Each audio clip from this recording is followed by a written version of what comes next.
La relation diplomatique entre la République de Côte d'Ivoire et le Royaume d'Espagne date du 27 avril 1964.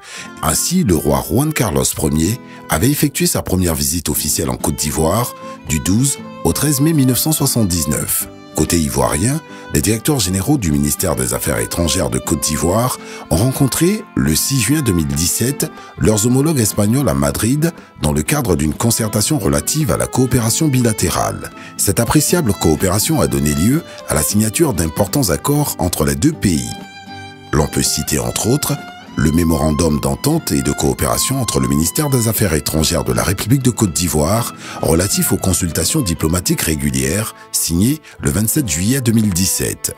Au plan économique et commercial, la Côte d'Ivoire exporte en Espagne des produits tels que des fèves de cacao, des noix de cola, des noix de cajou, de l'ananas frais, des oléagineux, du caoutchouc, des fruits, du bois, et importe de ce pays des produits laitiers, pharmaceutiques, chimiques et des matériaux de construction. Écoutons plutôt son Excellence M. Luis Prados Covarrubias, ambassadeur de ce royaume près la République de Côte d'Ivoire depuis le 15 avril 2014, acteur clé de la redynamisation de la coopération ivoiro-espagnole. Les relations bilatérales entre la Côte d'Ivoire et l'Espagne ont toujours été des relations d'amitié et de coopération. Dernièrement, ces relations se sont considérablement approfondies. Et je pense que le bilan de ces trois ans et demi passés est un bilan extrêmement positif. Il y a eu, sur le plan politique, il y a eu des échanges importants entre les deux gouvernements. Je pourrais citer ici la réunion de dialogue bilatéral qui a eu lieu à Madrid en juin 2017 entre les deux ministères des Affaires étrangères. C'était une première réunion de ce type pour faire le point de la relation bilatérale dans les différents domaines et aussi pour lancer des chantiers pour relancer et pour aller plus loin dans la coopération dans les différents domaines. Cette réunion a eu pour résultat un document qui prévoit les échanges et la coopération et aussi des réunions de suivi régulières. En juillet 2017, le ministre des Affaires étrangères espagnol est venu à Côte d'Ivoire. C'était la première fois qu'un ministre des Affaires étrangères espagnol venait en Côte d'Ivoire dans le contexte d'une visite de travail. Il y avait déjà eu des visites de ministres des Affaires étrangères espagnols, mais toujours accompagnant Sa Majesté le Roi, notamment les deux fois que le roi est venu en Côte d'Ivoire dans les années 70 et dans les années 90. Il y a eu aussi, il faudrait faire mention aussi à la visite, à la présence du Premier ministre espagnol à Abidjan lors du sommet Union européenne-Union africaine. Ces échanges, ces visites témoignent de cet intérêt accru pour aller plus loin dans la coopération, dans les relations entre les deux pays. Du côté ivoirien, il y a eu plusieurs visites des ministres en Espagne au cours de ces dernières années, et parfois pour participer à des réunions multilatérales, mais souvent ces réunions avaient aussi un volet bilatéral. Je pourrais citer par exemple la visite du ministre des Transports en janvier de cette année, 2018, pour la signature d'un accord de transport aérien entre les deux pays. Il y a eu aussi récemment la visite du ministre du Tourisme qui a eu l'occasion de visiter plusieurs villes en Espagne et avoir des réunions avec des autorités à Madrid, des autorités du ministère du Tourisme, des autorités aussi régionales à Madrid et aux îles Canaries. C'est grâce à ces visites, plusieurs projets de coopération dans les domaines du tourisme et dans les domaines des transports sont dans ce moment en marche ou sur le point de commencer. Il y a un aspect particulièrement important dans la relation bilatérale qui est l'accord pour la conversion de la dette de la Côte d'Ivoire en développement. Cet accord a été signé en octobre 2017 par le Premier ministre de la Côte d'Ivoire et par moi, au nom de l'État espagnol. Et c'est un accord qui a mis fin à un processus de négociation entre les deux pays pour transformer la dette ivoirienne en financement pour les projets de développement, notamment dans les domaines de l'électricité, de l'électrification des ménages et aussi de l'eau.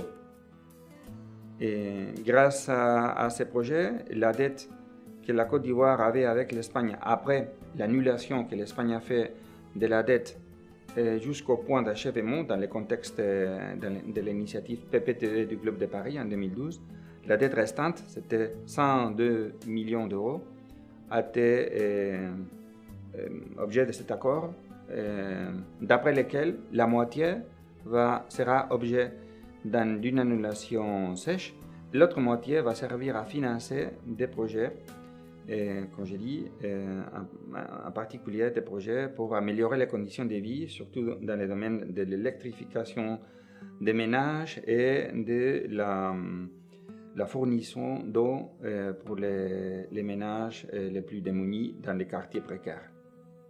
Cet accord a permis aussi de mettre en utilisation d'autres initiatives, d'autres instruments pour accompagner l'internationalisation de l'entreprise espagnole en partenariat avec des entreprises ivoiriennes qui jusqu'à maintenant n'avaient pas encore été utilisées, notamment les FIEM. C'est un fonds qui permet de financer des projets dans des secteurs stratégiques qui sont menés à bien par des entreprises espagnoles et par des entreprises ivoiriennes. Le nombre d'entreprises espagnoles présentes en Côte d'Ivoire augmente aussi de façon remarquable. Les entreprises espagnoles sont chaque fois plus conscientes des opportunités que la Côte d'Ivoire leur ouvre. Il y a des entreprises espagnoles qui sont actives dans le domaine des infrastructures et qui sont présentes en Côte d'Ivoire depuis déjà une période de temps plus ou moins longue. Des entreprises qui travaillent, par exemple, dans le domaine de l'énergie, dans le domaine du secteur hydraulique, tout ce qui a trait à la canalisation d'eau, à l'assainissement, à la potabilisation. Il y a des entreprises aussi qui travaillent dans le domaine des infrastructures du BTP. Il y a un certain nombre d'entreprises actives dans les équipements techniques qui travaillent en collaboration avec d'autres entreprises pour équiper des centres de recherche. Je pourrais citer par exemple un exemple qui n'est pas un exemple récent, mais un exemple assez connu, je pense que assez apprécié par beaucoup d'Ivoiriens, c'est l'Institut de cardiologie du CHU de Treichville, qui a été équipé au début des années 2000 par l'Espagne. Il y a aussi des entreprises présentes en Côte d'Ivoire qui vendent des produits espagnols à travers des franchises, des produits connus par beaucoup de monde comme Mango, Citidia, une chaîne de supermarchés, ou dernièrement il y a une franchise espagnole qui s'est établie aussi en Côte d'Ivoire qui vend Pretty Ballerinas, qui travaille dans les objets de l'habillement du luxe.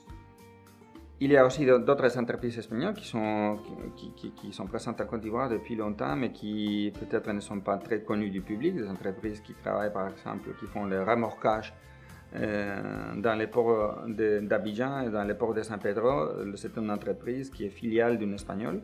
Il y a aussi, dans d'autres secteurs pas très visibles, une présence espagnole.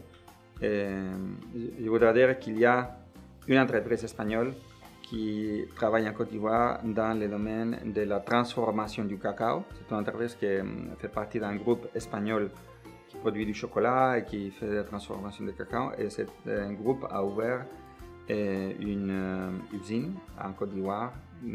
La Côte d'Ivoire, c'est un pays attachant. C'est un pays beau dans sa nature, beau dans sa culture et surtout beau dans ses gens. Et depuis mon arrivée en Côte d'Ivoire, je me suis senti toujours très à l'aise dans les rapports avec les gens.